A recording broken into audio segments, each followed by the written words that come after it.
Well, a future Astros star has broken into Baseball America's top 100 prospects. We'll talk about who that is and what's going on. Hector Neris wants a lot of money and could be going to the Yankees. There's a lot of stuff to talk about in this edition of Locked On Astros.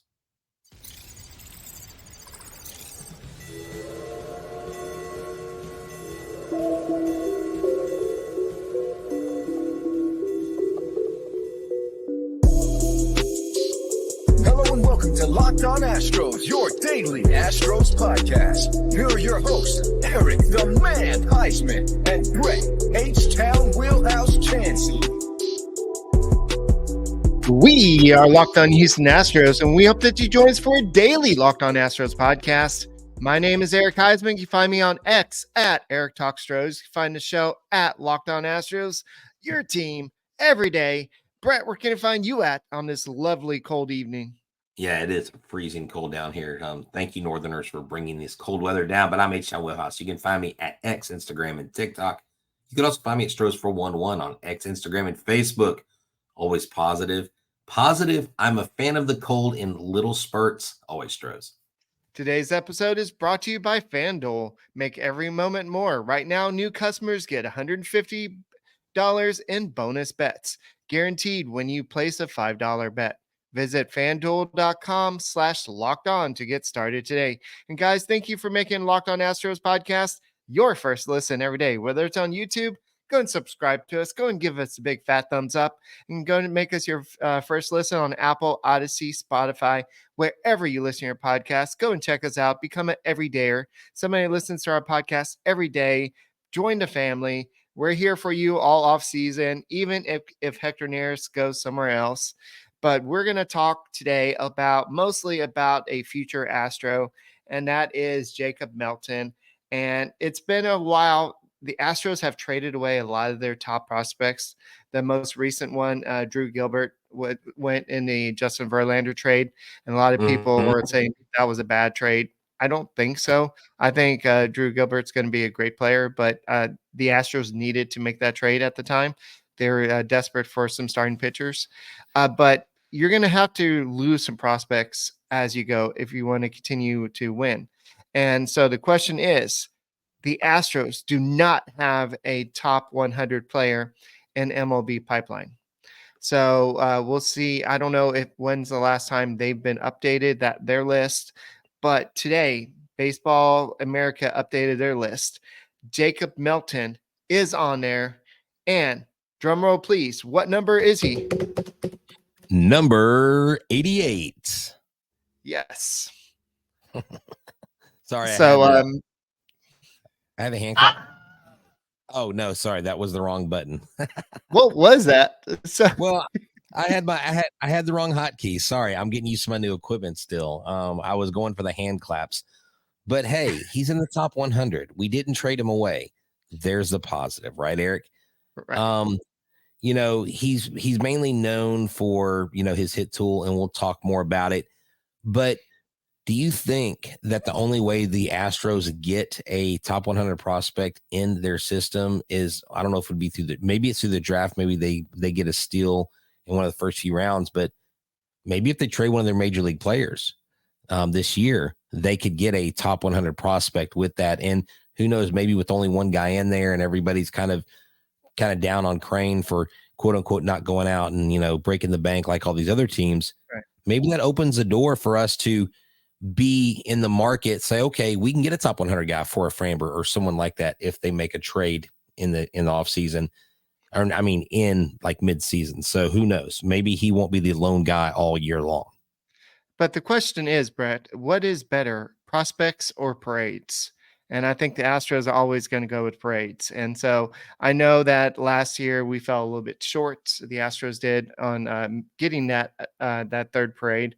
But the Astros have a team that's built to go to the World Series. And unless they just flop, I don't see them really going out there and trading a Framber Valdez, trading Alex Bregman. Let's say the Astros are out of contention. That's the only time I see them saying, oh, okay, well, we don't think we're going to bring Alex Bregman back, so let's go and trade him. You can get some top 100 players back for Alex Bregman, for Framber Valdez. Knock on wood, let's hope that does not happen. But even if you look at last year's draft, the highest player from last year's draft is on the Astros ranks is number 4. That's Bryce Matthews. So the Astros have always been drafting kind of at the bottom of the draft because they've been winning. And so it's hard to get those top prospects where they've been doing. And Dana Brown, that's kind of his job. His job is to go out there and find a diamond in the roughs and find the guys that kind of become superstars, like Jacob Melton. Everybody was focused on Drew Gilbert last year, but everybody in Astros organization was like, okay, go ahead and have Drew Gilbert. We want to keep Jacob Melton. You can have this other guy. I forgot what the other guy's name was, but we want to keep Jacob Melton. This is the guy we want to keep. And they were so excited when they didn't have to trade him. And now we see why. He's only 23 years old. He's 6'3". He's a left-handed hitter. He plays outfield, and he can run. He had what I say was 54 stolen or 40 something stolen bases last year. Right. 40 Yeah. stolen bases. He had 23 home runs, 55 RBIs, 52 walks. He had 99 strikeouts, but his OPS was 801. His slugging percentage was 467, and his batting average was a little bit low, 245. But when you're looking at a young player like that who does strike out a little bit, you look at the OPS, and the OPS is, I think, what's going to show if he's going to be able to hit in big leagues. Yeah. I think a kid like this with as many tools as he has offensively, that it's really going to be hard for him to miss hitting wise. Now, it's not necessarily whether he's going to hit, it's how consistently he's going to hit. Because if you go back and look at his stats when he in 2022, when he only played in 19 games in Fayetteville, but he went from rookie ball to Fayetteville, played 19 games there, and had an OPS of 1,001. He went to Asheville, high A, the Asheville Tourist, and had 344 at bats in 86 games. He had an OPS of 791, an on base percentage of 338, slugging percentage of 453. And his numbers in some areas dipped, but they rose. In Corpus Christi last year, he had a solid small sample size. It was 13 games, 52 at bats, 13 hits, OPS of 862, on base percentage of 304, raised his average to 250. So he's hitting 248 for his minor league career right now. I like what this kid brings. You know, he does have hit 50, power 55, which is solid, run 60. His arm 55, fielding 55. Overall, he is a 50, as we talked before. He's not the Pedro Leon fielder with the 80 rated arm, things like that, but he can probably make up with it with his speed. If he doesn't have a great arm, that means he can track down a lot of fly balls. And you wonder, is this guy going to be a replacement for a left fielder, or is he going to be going to right field if for some reason the Astros can't get something done with Kyle Tucker? I still think they get something done with Kyle Tucker. But can you imagine having Tucker out there in right, and then in left field having someone like Melton as another corner outfielder, you know? Yeah, that's scary. That's kind of scares me. I mean, I know there's going to be a time where we're going to lose one of these players, but you don't really want to think about it. So, what position does Jacob Melton play? We'll talk about that in a second, and we'll kind of look at. You already kind of addressed it a little bit. What's his future with the Astros? When should we go ahead and see him?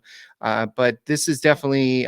It's good to see Astro in a top 100 list because it's very rare. Like Drew Gilbert was in there, but then you traded him. So we'll see how long, fingers crossed, he stays on that list. Hey guys, let's talk about Ibata. Ibata is something, it's a new year. Why don't you try it? It's a new way of shopping. So stop shopping without getting anything in return. Start getting cash back on every purchase you make. After the holidays, we can all use a little cash. Get ready for the Astros because we know those Astros tickets are a little bit pricey. So especially after all the gifts giving, we might need to still buy some everyday things that we need. Make sure you're getting cash back on your everyday purchase with Ibata.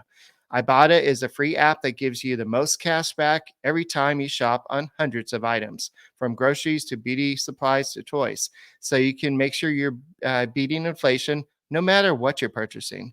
Other apps give you points that don't amount to much, but with Ibata, it just gives you you just add your offers in the app, upload your receipt, and you get real cash that you can use in your bank account, PayPal, or gift cards.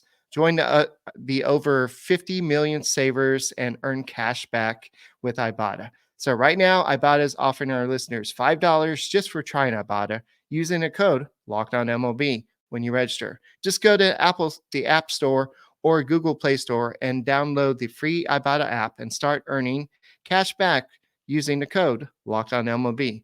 That's IBOTTA in the Google Play or App Store, and use the code Locked On.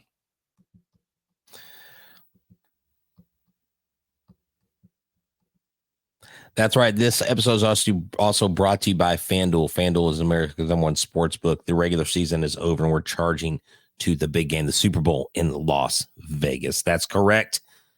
FanDuel is America's #1 sports book, and right now, new customers get $150 in bonus bets guaranteed when you place a $5 bet. That's a $150 amount of money in bonus bets, win or lose.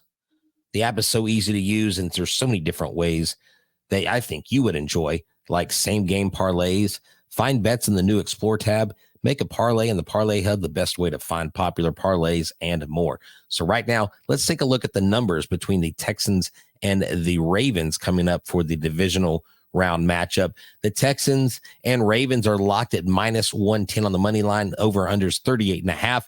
The plus minuses, Texans are plus 9.5. Ravens are -9.5. Let me tell you, go to FanDuel today. You won't be sorry. Visit FanDuel.com/lockedon and make your first bet a layup. FanDuel, official partner of the NFL.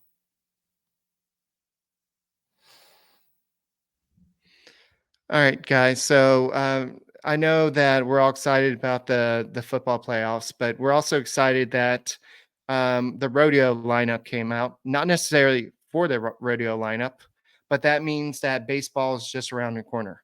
So you're going to see a whole bunch of these young players like Jacob Melton go out there.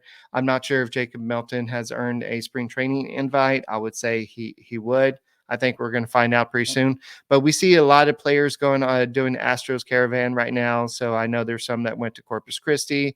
They do a good job of going all across the state of Texas, because there's not just Astros fans are not just from H-Town. They're from all over. There's even people in Louisiana, and there's also some Astros fans that live in California and New York. Y'all just don't like to admit it, but there's fans all around the country. Well, we have fans of our show that absolutely love our show. Yes.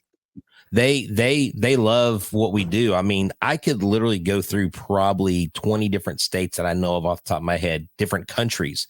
I mean, all the way on the other side, the eastern side of this world. I mean, all the way down to New Zealand and Australia, Eric. I'm telling you, the Astros audience, not just Locked On Astros, but the Astros fan base is global. So don't be dismayed, Astros fans. We got more than H-Town covering you, and Astros, we got your back. Look, I know people are being all like, oh, Jim Crane, I don't like him anymore, and oh, he's not spending, and we're just, I mean, all the angst that I'm hearing. I'm like, guys, they're like, look what the Dodgers are doing. Like, what have the Dodgers done except win a Mickey Mouse 60-game title? Look what the Yankees are doing. What have the Yankees done since 2009? Look at the Rangers. Oh, the Rangers did it. Okay. The Rangers actually beat the Dodgers and the Yankees to a World Series. That's the only good thing I can find about the Rangers title, is they beat the Yankees and the Dodgers at their own game and spending money like a drunken sailor. Right. Okay. So I thought you meant literally beat them. I'm like, wait, no, that's not what happened. I get what you're saying. Yeah. They beat them to the World Series. Right. So you know what, Texas, I guess my hat goes off to you for that. I know it sucked because I was there at Game 7. That was a terrible thing to watch. And we're coming back for that crown. So don't you forget it, Texas. It's on loan. We're coming for our trophy. I thought you said the target's on your back. That's what you said yesterday. Yes. No, I don't have that line scripted yet, but once I get it memorized, it will be consistent and it will be like Novocaine. and it will be so painless that it'll be like a frog being boiled in water. They won't even know. The playoffs will get here, You and can the Rangers find will him at H-Town Wheelhouse on X, and his name Hey, is I'm just Brett telling Chancey. you, man. Rangers fans are going to bring it. They're salty. But look, I've met a lot of Rangers fans at these playoff games. I've met some real jackwagons, but I've met some genuinely good dudes and gals that they are passionate about their team. You know what? You cheer for whatever team you want to cheer for. I don't care. Right. But if you're going to bring the smoke, you better be sure that you can dish it out as much. You can take it as much as you can dish it out. I'm willing to go back and forth with people, but it's always in good fun. It's never personal. All right. So far in the minor leagues, Jacob Melton has played 66 games in center field. He has started 64 of those games. He has a 986 fielding percentage. So he has 142 putouts. That's pretty good. He has 2 errors and 3 assists overall. So if you're looking at what his second position so far is, it's mostly been DH with 26 games. I don't know if you call that position. And then his third actual position, mostly in the minors, has been right field. He's played 19 games. He has a 958 fielding percentage. Then he's also played left field. He has 1,000 percentage, but he's only played 9 games. So he's played a little bit all around the diamond. I mean, all around the outfield out there. So he's kind of some guy that wherever you need. So if you need him to play center field when he gets up here, he'll play center field. Hopefully, we don't need him to play right field, but we never know. Well, and for him to be the number 1 overall prospect and to jump some of these other guys like the Eric Gettys, the Bryce Matthews, Luis Baez, I think to jump him, I know Luis Baez is a little bit more behind the gun than he is. He's in single A, yeah. Yeah, he's younger. He won't be here as quickly because Melton's arrival time, according to MLB, is 2025. Baez 27. These are their top 5. Eric Getty 24, Bryce Matthews 26, and Zach DeCenzo 25. These timetables don't always play out. Sometimes they go faster. Sometimes they go slower. Sometimes these guys just never make it. I mean, you never know. And like you said, are we going after prospects or are we going after trophies? Jacob Melton, to me, though, is a guy that could jump that timeline, Eric, if they need to, if they need him. Things happen in the season. I mean, injuries happen, things like that. And maybe Melton catches fire. He ends up in AAA, and he ends up towards the end of the season getting a late season call up to get some at bats. Maybe goes on the taxi squad, kind of like they've done with Yiner and with Pena, to prime these guys. I'm excited, but I think his ETA will be on this roster in 2025. But I think you're going to see him not as a main player, but as a kid that gets called up, a Greg Kessinger type of call up, you know what I'm saying? Someone like that who's serviceable. Because at the end of the season, Greg Kessinger is a different position. I'm just saying Greg Kessinger got called up mid-season, right? And he kind of jumped back and forth a little bit. Jacob Melton may fill that role if he plays enough, but they may not do it at all this year because he doesn't have a ton of playing time. You never know with these guys. I mean, Alex Bregman shot through the minor leagues. Jose Altuve shot through the minor leagues. So who knows? Yeah. So the problem is if they bring him up for a part-time role, you're starting the arbitration clock. And for a guy like Jacob Melton, that might mean something. Ask George Springer. That's true. That's true. Ask Jordan Alvarez. Yeah, excellent. So you might see him like if he's coming up to be an everyday starter. Right. He's not a Greg Kessinger type player. I get what you're saying. Get him some experience. Okay. Yeah. You know what? Correct. Excellent. That's like, dude, that's the nicest way that I've ever been corrected in my life. I didn't even think about that because he is the number 1 prospect. So you're right. He's not going to come up unless he has a main role. But don't you think that that's still, if they know he's going to play a main role in 2025, him coming up late in the season in September, to get some at bats. So I would say that he's probably going to come up maybe sooner. Maybe if they need him in June, July, they're just going to wait till that Super 2 deadline or that deadline, whatever. That. So, yeah, it all depends. That date is kind of fluid. Sometimes it's in June 1st. Sometimes it's little bit later. Ask Chris Bryant. He knows when his is, but like it's a big deal because that gives them an extra year. And so there's Astros player, I forgot who it was, that got an extra year because of how the Astros manipulated the clock. And maybe it was George Springer. It was one of those players that they actually manipulated. George Springer he stayed in the minor leagues way too long. They did that with Oswalt. They did it a little bit, I think, with Berkman, if I remember correctly. But I remember when they had the Zephyr, when they had the baseball team at the New Orleans Zephyrs. And I remember hearing about guys like, oh, this guy's with the Zephyrs. He needs to be called up. And they always seem to slow walk their prospects. I think that was the thing with Roy Oswalt. Someone can correct me if I'm wrong, but I'm pretty sure Roy and Berkman, there was a little bit of that feeling too. Well, I remember with Oswalt, when they brought him up, they did do kind of what they did with Shane Reynolds. They brought him up and they made him a bullpen guy at first, but then they had him, if I remember correctly. I could be totally wrong with that, but go ahead. Sorry. It's fine. I think in a second we're going to talk about Hector Neris. I saw a report. I don't know how substantial it is, but there's a report out there how much he's looking for, and I don't know if the Astros can come out with that. And so we'll talk about that in a second. Hello,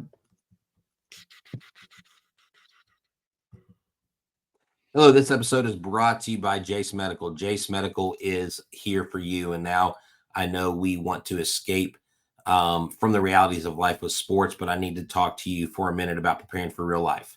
According to the FDA, pharmacies are running out of antibiotics like amoxicillin right in the middle of the worst flu season in over a decade. This is scary. Now, I can't imagine a more helpless feeling than having someone that you love close to you is sick and not able to get something because the supply chain has let you down, or life-saving medication is there that is not there that you need. Thankfully, we'll be okay because Jace Medical.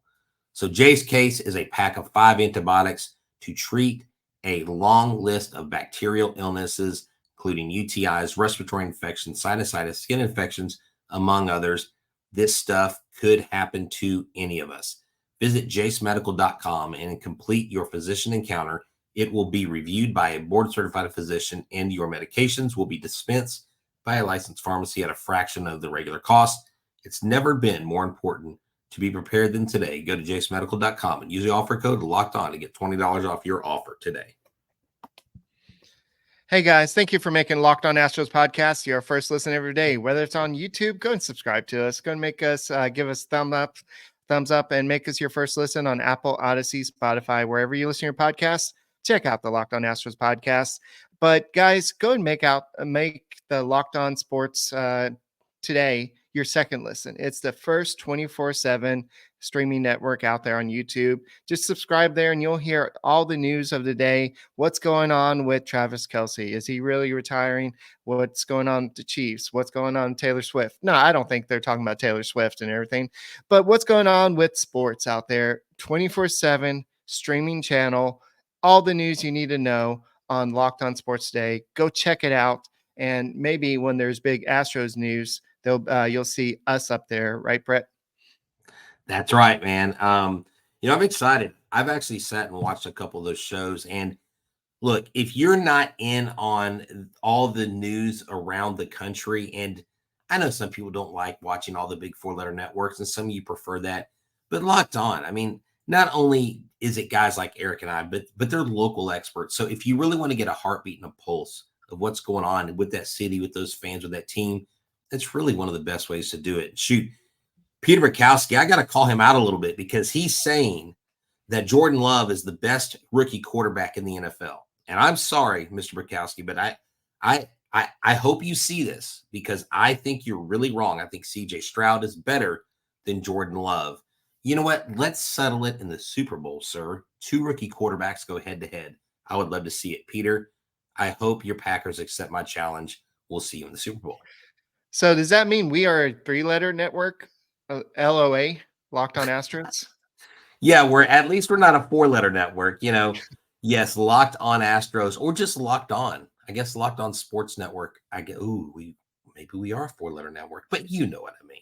Yes. But Somebody is locked on making their wallet a little bit fatter, and that is Hector Neris. So he oh, declined that $8.5 million, I believe it was, that he had for the 2024 season. And he definitely wanted a little bit more. Okay. If you're standing up right now, you might want to sit down. If you're driving, you might want to pull over. We don't want to be responsible for any accidents.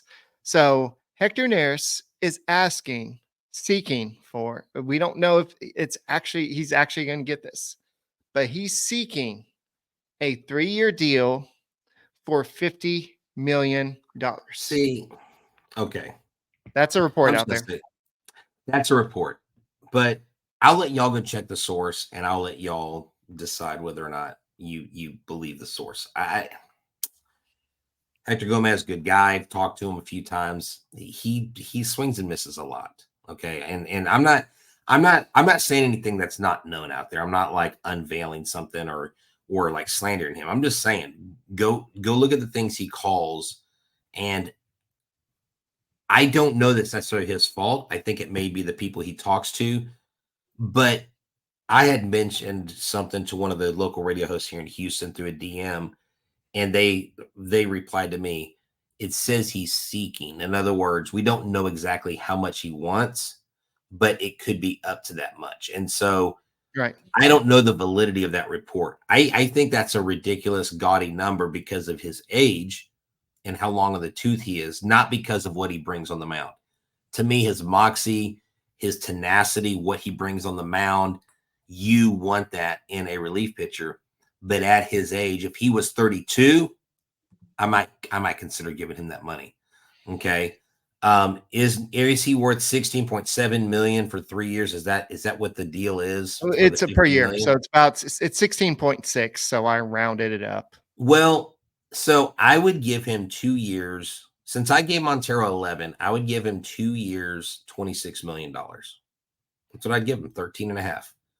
I give him, no, 13. I give him 13 a year, 2 years, Click. 26.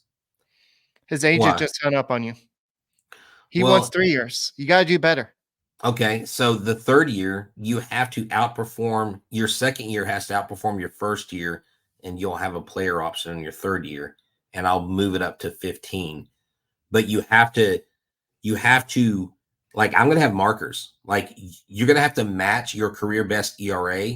And then the next year, you're going to have to do something better, something you've never done. You're But going I'm to have to seeking earn it. 50 million, sir. You're only offering me, even if I max out my contract, 41 million. I know I love the Houston Astros, but what else can you give me to make me come back to pitch for the Well, Astros? kick rocks. See you, kid. I'm not paying that. I'm not paying 50 million. It's the age, unless your boy's on a regimen of steroids and cycling through anabolics, then I don't see him getting better. Again, if you outperform your first year with your second year, then we will have a third year on the table. But until you give us everything we need, we're not doing a third year, and we're not giving you 50 million. And why would you give a guy $50 million at that age? Unless, what are they going to defer to? Are they trying to be the Dodgers 2.0? Are they going to defer this? Because they've got freaking Juan Soto coming up. They want to sign Juan Soto. He's going to cost an arm and a leg. He's going to be a quote unquote generational signing. And so I don't see the Yankees Would he giving him that much really money. be able to go to Dodgers? I don't see the Dodgers being able to do that and be able to afford to No. be existence. No, I'm saying the Yankees are doing. Okay, Yankees. Okay. Yeah, the Yankees are going to defer. Okay. Like, that's the only way that contract makes sense. Right. Is if you defer the money. That's stupid, because then you've got Juan Soto. What do you got? Are you going to defer his? Because his contract's going to be massive. It won't be 700 million, which Ohtani's deal is not 700 million. He's getting paid 10 million, 2 million for 10 years. That's what he's getting paid, folks. He's not getting paid 700 million. He's not even getting most of his money till after he's done with his 10-year contract. It's a bunch of hogwash. It's ruining baseball. Thank you, Manfred. You're a terrible commissioner. Yeah. So I know that Neris had 77 strikeouts in 70. 68.1 innings last year. He had a good whip. He had a good ERA during regular season. He basically stunk it up in the playoffs, but we all know what Neris can do. We've seen him in person, and I think the Astros of all teams know what they're getting in him. But we heard Dana Brown say it. We're not going to overpay. We're waiting for the relief market to go down a little bit. So that doesn't seem like – that sounds like closer money. That's $16.7 million per year. Yeah, that's closer it does. Yeah, it is. It is. And I mean, to his credit, Eric, he could close. He's done it before. Yeah. And maybe a team comes in and brings him in as their closer. But until next time, I guess we'll just have to wait and see. Yeah. So we could all be seeking to marry supermodels and stuff like that, but we're just seeking. It doesn't mean we're going to get them. You know what I mean? Where that came from. So it's a word seeking. That doesn't mean you're going to get. Okay. You just did the supermodel kind of threw me off there for a second. Anyway, my name's Eric Huysman. He is Brett Chancey. We are the Locked On Astros podcast. We did talk about Jacob Melton. We're going to go for a deeper dive in the minor leagues next week. And Brett, forget to mention, he's Brett Chancey if I forgot to mention him. And we are the Locked On Astros podcast, and we are your team every day. Don't forget to check out Locked On Sports Today, 24/7 sports live stream coverage all the time. So we will see you next week, and go Stros. Go Stros.